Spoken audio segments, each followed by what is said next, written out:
there a middle six center out there that makes sense for this team? I mean, way to narrow it down, but like you mentioned, that's not the first time you've mentioned that you wouldn't be surprised if you saw the Leafs make a move in that area. But is there like a guy that makes sense?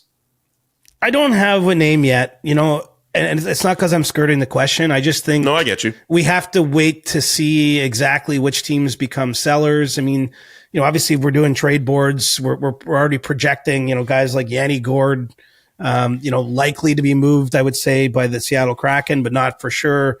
I mean, and it's a monster but if the Islanders were to move on from Brock Nelson, another pending UFA, I think he would make a lot of sense for the Leafs. Frankly, I think he'd make a ton of sense for Minnesota, Dallas, Vegas, a lot of the teams that are trying to gear up for a long playoff run, just because of the versatility he brings, the way he plays. But there's a feeling that the Islanders, even with him being a UFA to be, and even with them being out of the playoff, they're not really in the thick of the playoff mix right now, that they still might not necessarily trade him. I mean, there's a bunch of guys, but it's probably more than likely going to be a rental player.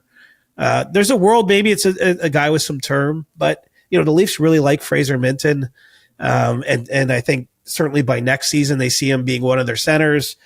They're going to keep Matthews. I think they're ultimately going to keep John Tavares. So they might not necessarily want to bring a player in with term beyond this season. But again, it all comes down to cost and what's available. I mean, this is the cool part of getting to this part of the season. Is now I think a lot of the front offices and teams really narrow in on figuring out exactly what's available, and then you try to make the best choice you can make out of the pool of players. But it's going to be costly, right? Like Adam Henrique cost Edmonton a first-round pick last year, and he's kind of that similar guy. I mean, to bring in an impactful, semi-impactful player in the middle of the ice is going to cost them something. I could see also the Leafs going for another depth defenseman just to round out the group. I mean, the saga of Yanni Hakanpää continues. He's still hasn't played a lot of games, and so I just don't know what you can expect from him, if anything at all, at this point when it really matters. And so, yeah, it's going to be an active few weeks here for the Leafs, and they're as internally, they're just hoping that everything aligns, that they make that trade, that Austin Matthews comes back healthy, Anthony Stolarz rejoins the lineup, and then they finish the season strong and are ready for a long playoff run. All right, that does it for our first Leafs Corner of 2025. We led the show with Leafs Corner. Good start. Let's get. Someone recently critiqued me and said we hadn't talked enough Leafs on the pod. So. Oh, really? Yes. Who said that? I don't remember, but it was one of my buddies. Oh, okay. Well, we'll rectify that. We'll definitely rectify that. I'm surprised it wasn't like Sid Sixera or something like that. He's a big fan of Leafs Corner. Anyway, Rangers Corner. We didn't expect to have that be so prominent throughout this year, but man, this year has been so wild. I had them as the team coming out of the Eastern Conference. They're in the basement now, essentially in the Eastern Conference now. And if you didn't think it could get any worse, Igor Shesterkin is on injured reserve. What do we know about that injury, and how much worse can it really get for the New York Rangers? Well, we don't know a lot about the injury. He took it was part of a collision with Sam Bennett in a game.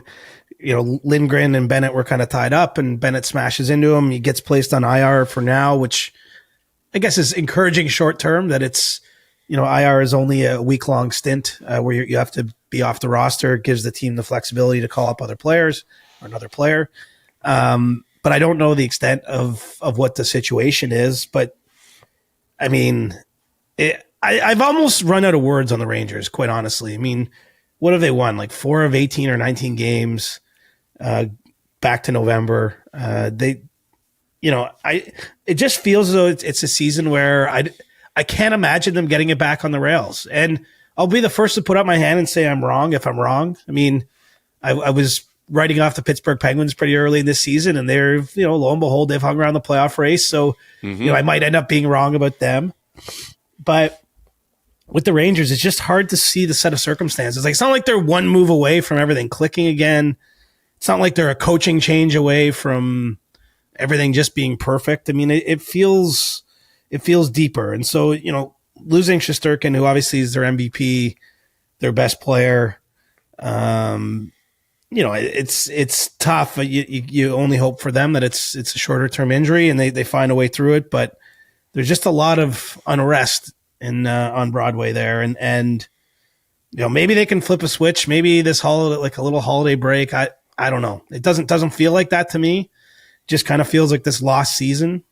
But it's been pretty dramatic. It's sort of like as the Big Apple turns, a little bit of a soap opera vibe around that Rangers team. James Dolan, man, just it's soap operas around that man. I mean, look, if you follow the New York Knicks, you have seen those soap operas take place as long as they have with that organization. It's not saying the Rangers can't have them, but like this feels very New York Knicks-esque for me, watching this team get undone by a memo. Like, think about it. Like that trade memo that came out how many weeks ago for Chris Drury? Everything since then has led to them being 1 point above the Buffalo Sabres in the Eastern Conference. They are 1 point up on the Buffalo Sabres in that conference. I'm going to repeat that again. 1 point. This is a team that was supposed to be in the Stanley Cup final this year coming out of the Eastern Conference. Well, and they could have been last year. They were 2 games short of the final, right? They're going to miss this year, man. Just like this is a good team. The other part here is, I don't know if you looked at their January schedule, but it's brutal. Like they are actually just entering one of those times where they're just playing top team road games. Like they don't have the right collection of teams to find themselves in, put it that way, coming up here. And so that adds into it because they're probably, I don't know, the season isn't lost yet. It's so precariously close to it. And as I say, I just don't see what sparks the turnaround at this point. I mean, if anything, they've traded players out off the roster. Like they haven't gotten better with the moves they've made. Now, those moves weren't all meant to get better tomorrow, like in the moment. But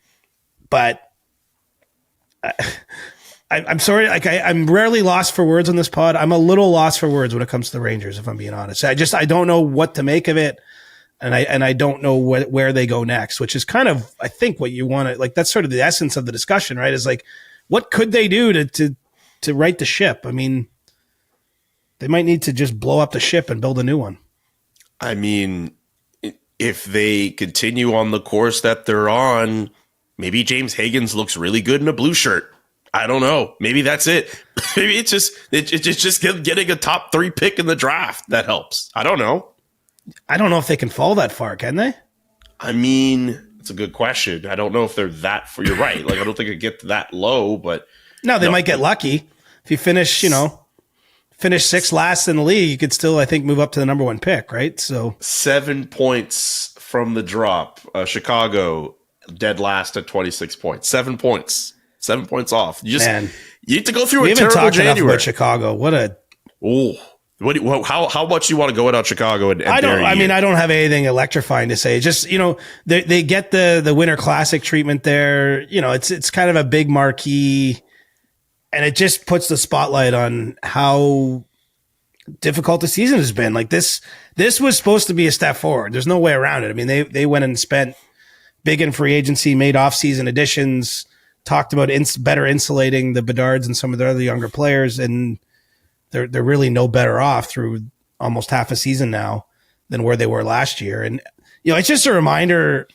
They're everywhere, but like the rebuilds can be tough, even when you get great players. Like I'm certainly not hanging this on Connor Bedard's shoulders, but it's dangerous. They just feel like they're a long way away from being a long way away still, is what I'm going to say. I mean, it's not that they don't have really exciting prospects coming, but something feels off there. I mean, you saw the comments after the Winter Classic. I don't have them in front of me, but like the players, it just seems like they're really down. Obviously, they fired a coach here in the last few weeks.